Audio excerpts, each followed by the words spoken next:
चुनाव में दांव पर है मोदी की साख। क्या बीजेपी लोकसभा चुनाव जैसे नतीजे दोहरा पाएगी? क्या यूपी चुनाव में बीजेपी लड़ाई में है या नहीं? यूपी में बीजेपी के लिए बजने लगी है खतरे की घंटी।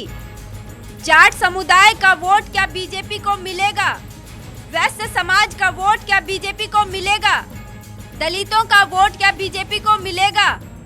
मुसलमानों का वोट क्या बीजेपी को मिलेगा? यूपी में 2 फेज का मतदान खत्म हो गया है, अब तीसरे चरण का मतदान होना है। लेकिन सवाल है कि यूपी में किसकी जीत होगी और किसकी हार।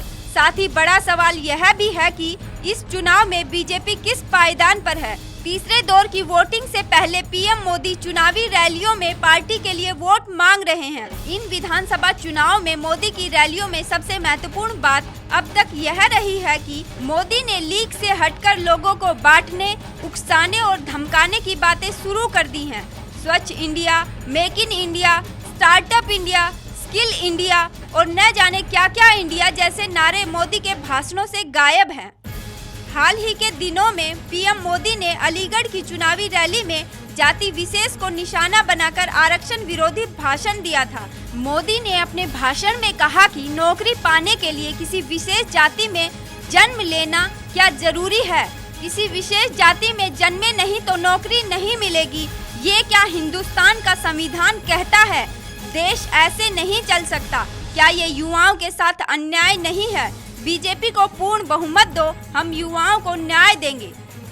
बहरहाल नोटबंदी के बाद बीजेपी का वैश्य समाज का अपना वोट बैंक खेमे से खिसक गया है।